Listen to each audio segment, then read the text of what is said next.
R06. R06, la radio du pays niçois. La radio du pays niçois.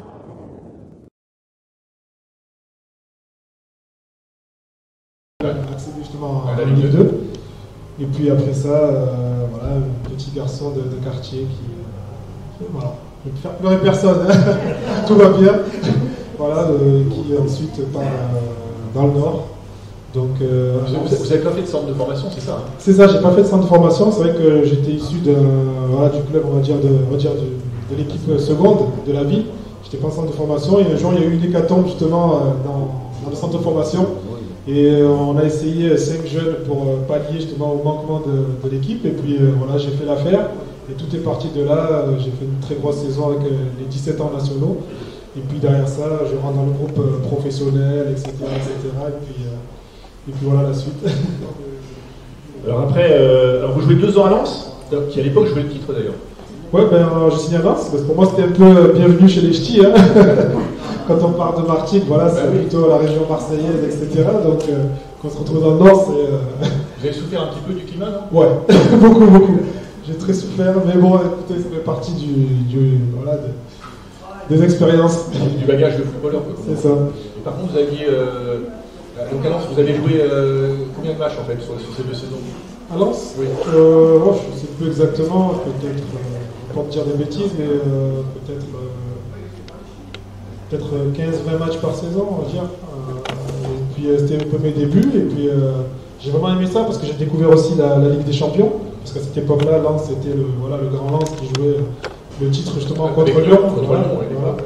Donc c'était vraiment pour moi magnifique, quoi. Passer de Martigues à Lens, jouer contre le Milan AC, Bayern Munich, ce genre d'équipe-là, c'était pour moi. Magnifique, ouais. Ouais, j'y croyais presque pas. Après, vous faites une année à Châteauroux. Voilà. C'est vrai que je suis à Châteauroux dans le sens où j'avais envie de temps de jeu. Et puis malheureusement, dans le foot, on n'est pas toujours très tendre. On me fait comprendre que même si l'entraîneur, au bout de 2 ans, après, voilà, être allé en équipe de France Espoir et en fait vraiment tout ce qu'il fallait, me dit même si tu es meilleur que celui qui est à ta place, après c'était une histoire, je l'ai compris plus tard, cette histoire de budget, tu joueras pas. Donc quand on te dit ça, tu as l'impression d'avoir tout fait pour y arriver, que tu es en équipe de France, etc. Et bien, je me suis dit je m'en fous, je veux juste partir jouer quelque part et puis voilà, ça s'est fait Châteauroux. Voilà.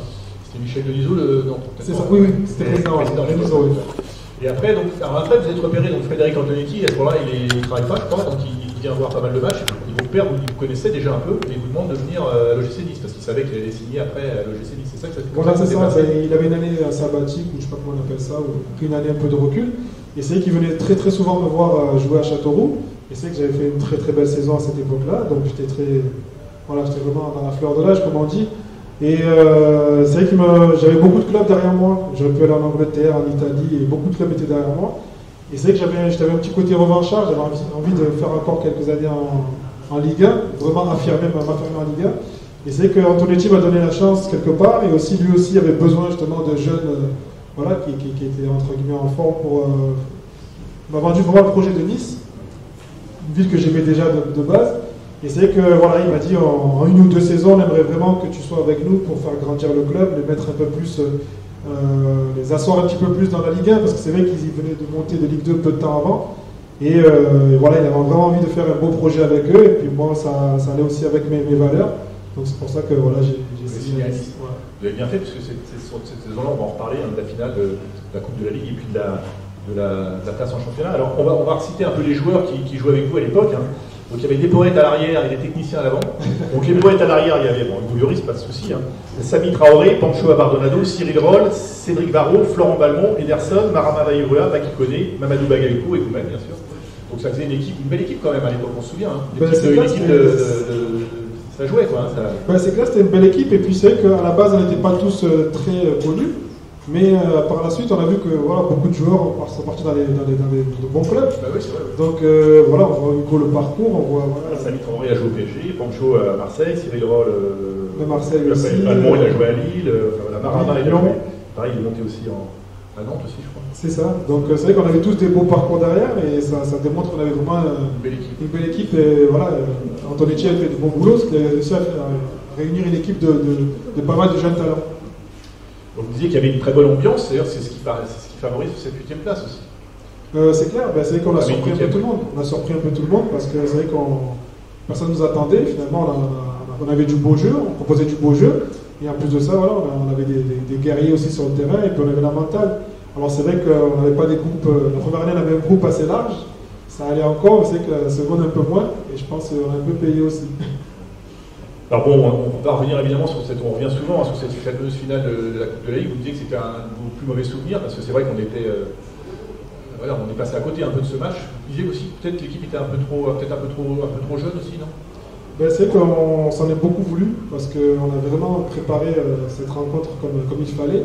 On a vraiment très très bien bossé, je me rappelle encore. Et on avait beaucoup de support. Les supporters étaient merveilleux. C'est indescriptible. Tout l'amour qu'ils nous ont donné, ils nous ont accompagnés sur le parcours qui n'était pas évident.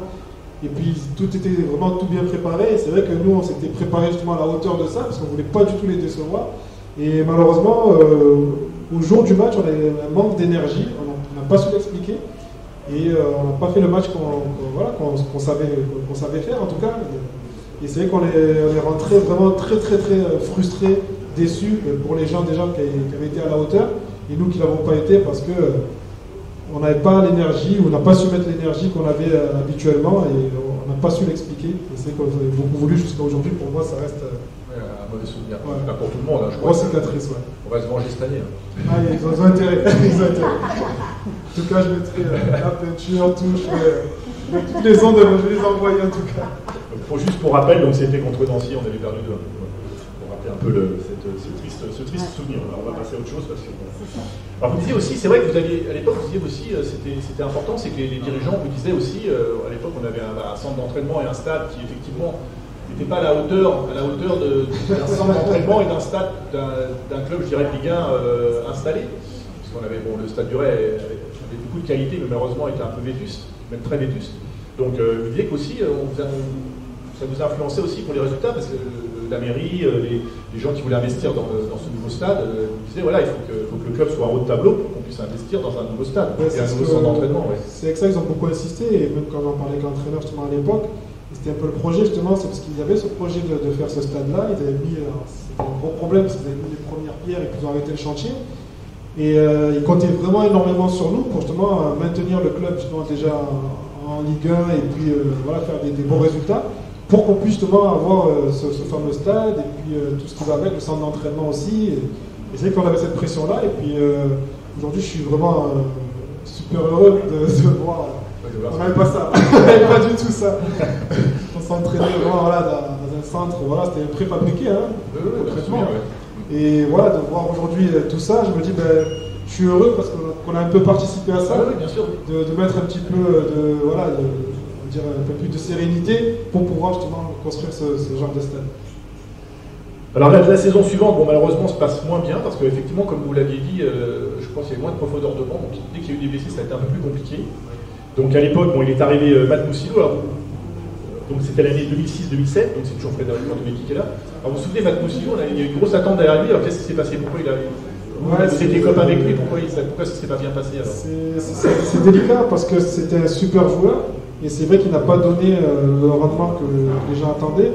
Et c'est vrai que l'entraîneur avait mis beaucoup d'espoir sur lui, et à tel point qu'à la fin ça s'est un petit peu retourné, parce qu'il était un peu virulent avec lui. Mais et c'est vrai que quand il y a eu aussi pas mal de pépins physiques, il y a eu beaucoup de blessures cette saison-là. Et c'est vrai qu'en termes de banc, on n'avait pas la chance d'avoir un actionnaire qui mette beaucoup d'argent pour cette profondeur de banc. Et je pense que c'est ce qui nous a manqué énormément sur la deuxième saison. La deuxième saison, donc on le rappelle, on finit 16e, donc cette saison 2006-2007. Alors justement à la trêve, il y avait Cédric Canté qui est arrivé aussi, Lionel Letizy qui sont arrivés. Alors contre Lionel Letizy, Vincent, on arrive à la trêve justement pour renforcer l'équipe, ça a fait du bien je pense aussi. Ça nous a aidé parce qu'en plus Lilian avait fait du bon boulot, Letizy aussi a été présent. Et ça nous a quand même aidé. Alors c'est vrai que ça n'a pas changé beaucoup en termes de classement, mais ça a permis au moins de pouvoir en tout cas faire le minimum pour pouvoir en tout cas se maintenir et assez rapidement parce qu'on s'est pas maintenu non plus à la fin, mais ça a permis au moins de sécuriser ça et de pouvoir continuer à laisser le club travailler sereinement en tout cas pour la suite. Alors vous parliez vous avez parlé d'Hugo Lloris, vous dites que c'était un des meilleurs joueurs avec qui vous avez joué. Quel souvenir vous avez de lui? Parce que jeune déjà, il était pas mal déjà. Hein. Non, il était exceptionnel. Il était exceptionnel et alors ça me faisait mal parce qu'on avait la Grégorini à l'époque. Et on voyait très bien que malheureusement derrière ça, le jeune il poussait énormément, il était très très talentueux et c'est très difficile entre les deux, ouais, voilà, on a le respect quand même de l'ancien et puis on a un autre qui pousse derrière et puis on voit que les gens aussi, c'est l'enfant aussi du coin aussi qui pousse aussi.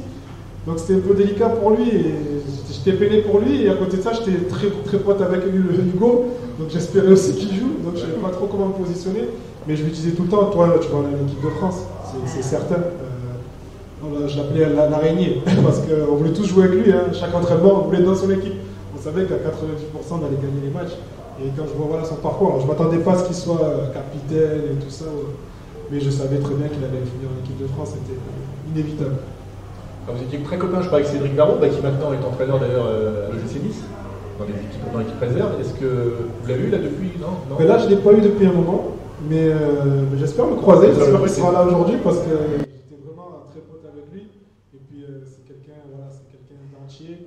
Et puis je pense qu'il symbolisait bien Nice parce qu'il a toujours mis du cœur, qu'il soit blessé, qu'il soit en forme, soit en méforme, il mettait toujours le paquet. Et puis on voit la carrière qu'il a eu derrière, c'est que beaucoup disaient que c'était peut-être pas le plus talentueux, etc. Mais à côté de ça, c'était le soldat pour moi un exemple. Et puis il a montré toutes ses qualités par la suite, donc il a fait taire beaucoup de gens. Puis Marama Verruya, qui vous avez joué aussi, qui maintenant est au club aussi, s'occupe des attaquants. Donc comme il y a les quelques anciens, qui sont Didier Digard entre autres, alors ensuite, donc, la deuxième saison, donc vous avez au niveau de vos engagements, vous êtes engagé sur 2 ans avec Frédéric Antonitti. Donc là, vous partez sur Rennes après 2 ans. Puis surtout, on va parler maintenant de l'équipe de France. L'équipe de France, ça a été aussi un grand point positif de votre carrière. Vous avez eu pratiquement 40 convocations à peu près. Enfin. Ouais, j'étais ouf. Vous avez fait 5 sélections. Alors, j'ai pas beaucoup joué, malheureusement, mais c'est que j'étais convoqué peut-être 40-50 fois, je sais plus. Et c'est vrai que pour moi, c'est une super expérience. Quand on joue à chaque fois, on se retrouve en rassemblement parmi les meilleurs. Vous retrouviez Hugo Lloris d'ailleurs. Non, je retrouve Hugo, ouais, c'est ça. Hugo, puis voilà, on a des joueurs aujourd'hui comme les Benzema et Thierry Henry, Ribéry, Nasri, Gourcuff. C'est vrai que j'ai eu la chance de jouer avec vraiment des très très bons joueurs. Après, je sais qu'en équipe de France, il y a toujours eu des très bons joueurs. Thierry Henry, ouais. Et pour moi, c'est merveilleux de pouvoir me confronter à ce genre de joueurs et de pouvoir. Ça fait progresser parce qu'ils ont aussi une histoire, ils nous apprennent beaucoup de choses. Et pour moi, c'est une grande fierté, sachant en partant, un petit jeune de Martigues, d'où je viens, de retrouver l'équipe de France. Pour moi, le jour où j'ai entendu l'hymne national, c'était et ma mère dans les tribunes, pour moi, c'était magnifique. Ouais. C'est une victoire. Puis vous avez été sélectionné, bon ça c'est un bon et un mauvais souvenir, vous avez été sélectionné dans les 30 pour la Coupe du Monde 2010, parce qu'à l'époque, il y avait 23 joueurs, et vous étiez en fait, Domenech avait dit, voilà, on va prendre 30 joueurs, et puis on va en retirer 7 à la fin, donc vous faisiez partie des 7, malheureusement, qui n'ont pas pu partir, donc ça a dû être une déception pour vous. Pour moi, ça a été, je ne le cache pas, ça a été pour moi un des chocs de ma carrière, parce que c'est vrai que j'avais fait toutes les qualifications, j'étais un des rares joueurs justement à fait tous les rassemblements pour la qualification de Coupe du Monde. Et puis c'est vrai qu'au moment de partir, quand on part pas, on se dit, puis cette année-là, en plus, j'avais pris le trophée, je crois, de meilleur latéral droit de la saison en Ligue 1, je crois. Et on se dit, on a tout fait, et puis finalement, on part pas. Alors c'est vrai qu'il y a eu beaucoup de polémiques à l'époque, je ne vais pas les soulever aujourd'hui ici, par rapport à tout un tas de choses de quotas, etc. Mais beaucoup de gens me disaient, tu dois être content de ne pas être allé à Niasnia en Afrique du Sud, parce que ça s'est très mal passé. Et très très mal. Et c'est vrai que j'étais en vacances et c'était comme une historique dans mon téléphone, ça sonnait tout le temps. Et ils sont bagarrés, ils sont pas descendus du bus, c'est passé ci, c'est passé ça. Mais moi, c'est pas mon genre de dire je vais pas voulu être là-bas, même si ça s'est pas bien passé. Moi, je suis un joueur de foot et puis c'est le rêve de toujours de jouer une Coupe du Monde. Donc, j'aurais aimé faire partie du voyage, même si ça s'est mal passé, parce qu'on est des footballeurs et on n'a pas à juger des gens de ce qui s'est passé là-bas. Après, c'est mon point de vue en tout cas, je vais mettre là-bas. Alors, pour rappel, vous avez joué donc, sur 2 saisons, vous avez joué 65 matchs avec le Gym. Donc, vous avez fait pratiquement 2 belles saisons, 2 saisons pleines. Et Et puis après, vous êtes parti donc sur Rennes, sur Marseille, etc. Puis à la fin de votre carrière, donc vous partez au Canada. Alors parlez-moi un petit peu comment vous êtes retrouvé au Canada, notamment avec Thierry Henry comme entraîneur. Ben, c'est que c'était après Marseille d'ailleurs, et puis c'est que je vais là-bas, c'est Rémi Garde qui était souvent le coach à l'époque et qui justement voilà. Vous l'avez connu où, Rémi Garde? Non, je ne l'avais pas connu avant ça. Vous ne le connaissiez pas, il vous a contacté, il vous a dit. Voilà, en fait, c'est par rapport à justement des gens qui aussi travaillent aussi pour moi aussi. Et voilà, il y a eu des contacts, des échanges, et puis voilà, ça s'est fait naturellement. Il avait besoin de renforts justement. Et puis pour moi, qui était souvent aux États-Unis, parce que j'ai toujours aimé les États-Unis, c'était l'occasion justement de faire une belle expérience. Et puis j'ai vraiment aimé ça. J'ai vraiment aimé le Canada parce que c'est vraiment une ouverture d'esprit que j'ai jamais vue ailleurs. Mélange de tout un tas de choses. On peut mettre un costume rose dans la rue, ça dérange personne, tout va bien. Et c'est bien, personne ne se juge et tout le monde vit bien ensemble. Et c'est vrai que c'était magnifique. Et puis le fait de faire, voilà, c'est la MLS, donc c'est le championnat américain, de voyager, de faire le tour des États-Unis, c'était merveilleux. Donc vous avez joué de quoi, de 36 à 38? Non 39, ouais, jusqu'à 39. Donc vous avez arrêté il y a un an, quoi. C'est ça. Et donc là, alors, votre sentiment un petit peu sur le projet de l'OGC Nice, là, sur le projet d'Ineos, comment vous voyez, vous, de l'extérieur, ce projet? Ben moi, je vois que des bonnes choses parce que voilà, on voit toutes les structures, tout ce qui va avec. Maintenant, ils ont des outils vraiment de travail performants. Ils peuvent avoir des ambitions. Il y a aussi les dernières saisons aussi qu'on voit maintenant c'est du sérieux. On voit aussi qu'on investit beaucoup, on met de l'investissement même sur les joueurs. Donc je me dis, voilà, c'est un club qui va encore faire parler. On a recruté aussi un nouveau coach aussi. Donc il y a des ambitions et ils ont raison. Ils ont raison d'avoir des ambitions parce que maintenant ils ont vraiment tout pour le faire. Alors depuis, donc, vous êtes arrêté une année pour vous consacrer à votre famille et là depuis quelques temps vous êtes consultant pour RMC Sport, je crois. C'est ça, j'ai commencé un petit peu à travailler avec RMC Sport et puis c'est vrai que je fais un peu d'immobilier aussi. Et puis c'est vrai que j'avais pris une année aussi un peu pour ma famille parce qu'il y avait eu quelques soucis à la naissance de mon fils. Donc j'ai voulu vraiment me concentrer parce que c'est que quand on est footballeur, on n'est pas souvent chez nous, on est souvent à droite à gauche, mais la famille pour moi c'est quand même ce qui est le plus important. On travaille pour la famille et c'est pas l'inverse. Donc là vous habitez en Bourgogne, je crois, en ce moment. Vous envisagez de revenir dans le sud. Je crois que vous avez des appartements à Mandelieu-la-Poulle. Moi j'habite aussi Mandelieu-la-Poulle. Ah ben voilà, j'y suis passé tout à l'heure. Vous venez habiter à Mandelieu-la-Poulle, je vous ferai visiter les restaurants. Avec plaisir. Alors, vous comptez pour installer dans le sud, on est peut-être plutôt vers Martigues, vous avez peut-être votre famille là-bas.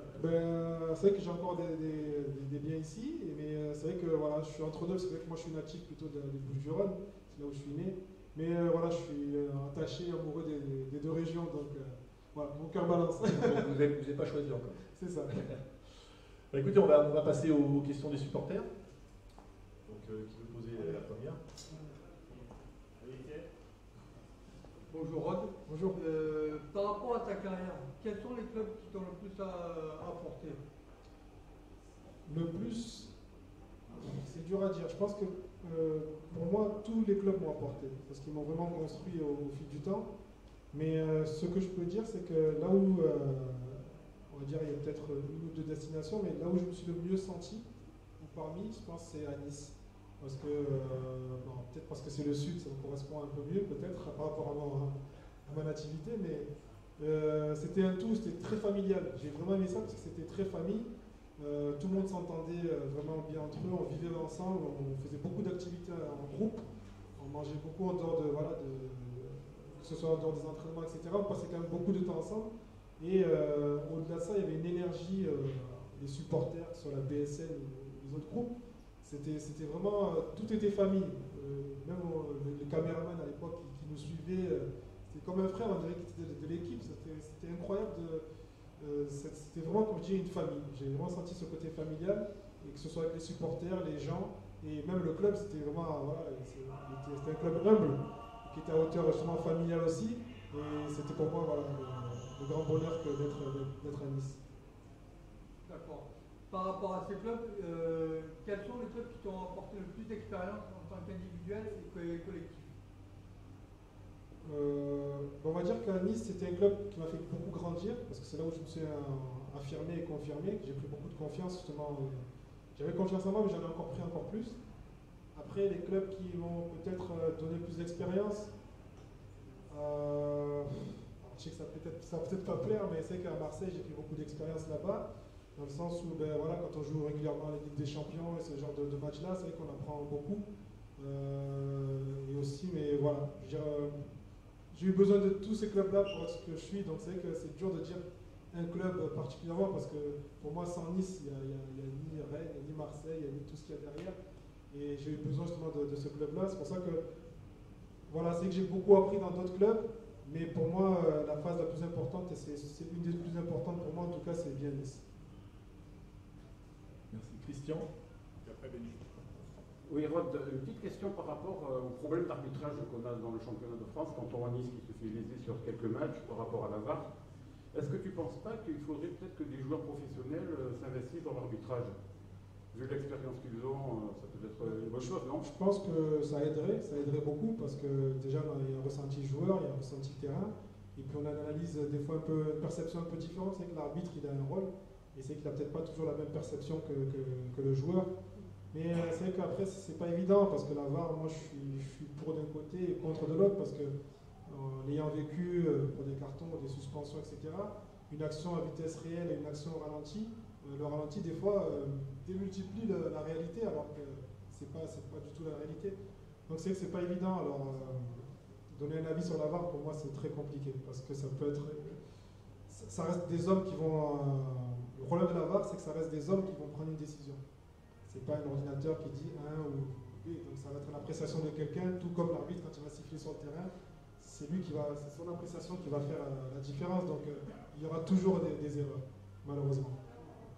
Après, une autre question, avec quel joueur tu es le mieux entendu dans les équipes dans lesquelles tu es passé, à Nice et en équipe de France? À Nice, je m'entendais avec Varro, Bagayoko, Sami Traoré énormément aussi, Hugo Lloris, ouais forcément, c'était comme un petit frère. Après j'ai de la chance, je m'entends avec tout le monde. Donc c'est rare que je ne m'entende pas avec quelqu'un. Donc voilà, pour Nice, pour souligner cela. Après à l'extérieur, en équipe de France, ouais, Thierry Henry, on s'était très bien entendu en sélection. Ensuite, voilà, il y a beaucoup de joueurs avec qui je m'entends. Maintenant, c'est difficile de donner un nom.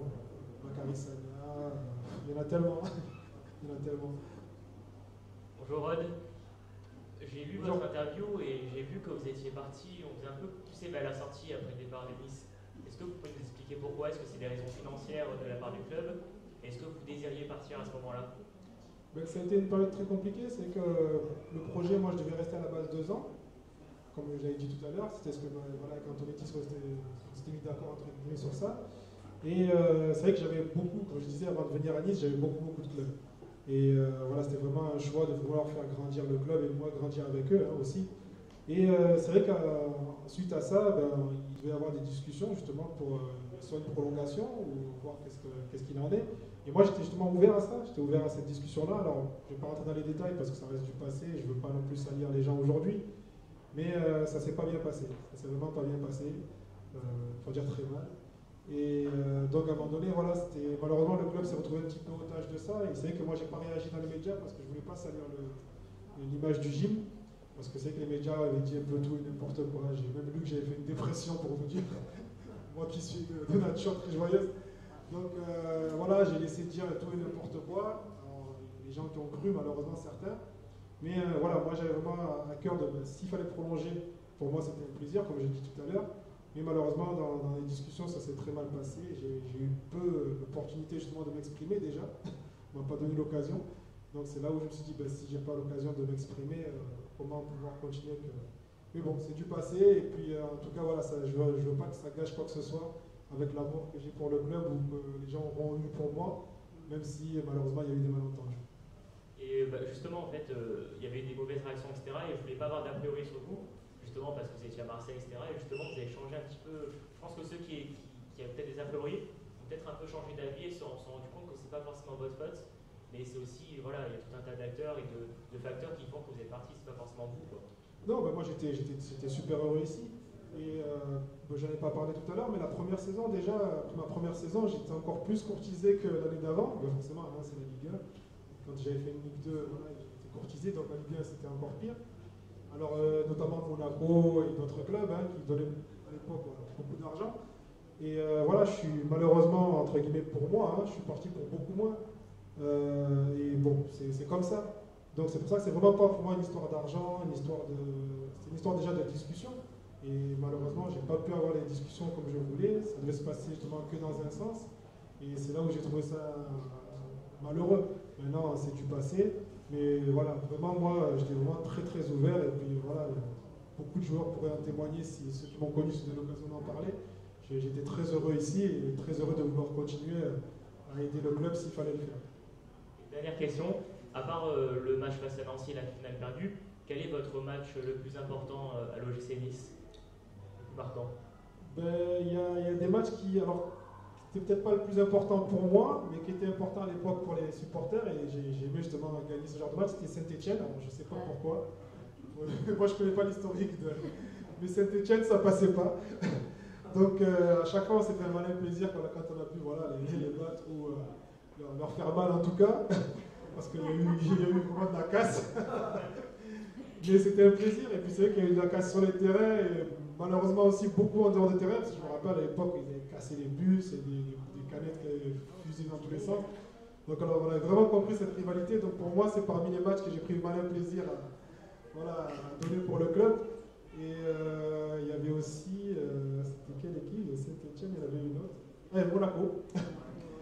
Monaco, voilà, c'était le derby. Et puis j'adorais ça parce que je voyais tous les convois de scooters qui allaient jusqu'à Monaco.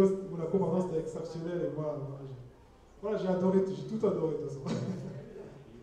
Alors, dernière question, Philippe. Allez, dernière question. Parmi les joueurs avec lesquels vous avez joué ou auxquels vous avez été confrontés, ceux qui vous ont le plus impressionné? Les plus durs à marquer là. C'est bizarre ce que je vais vous dire, vous n'allez peut-être pas me croire. J'ai eu l'occasion de jouer contre Ronaldinho et Henry, tout ce que vous voulez, des tas de joueurs. Les plus connus, renommés, Benzema, ce que vous voulez. Mais le plus dur, ça a été Marama Bayrou. Quand il jouait à Nantes. Il était trop petit? Je sais pas, peut-être. Entre les jambes. Je sais pas, il y a une année, il était avec Puyol à Nantes.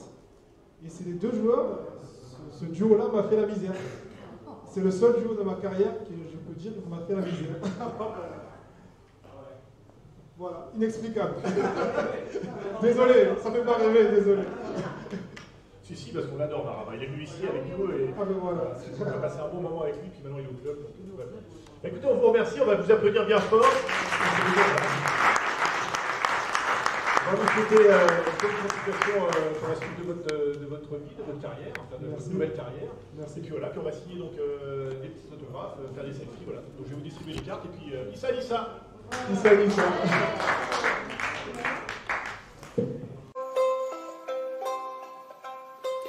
Hola mia bella Nisa, regina dei flu, li tiu vittorisa, io canterai tu giù, cantai ai montagna, li tiu tamri de cor, li tiu verdi campagna, li tiu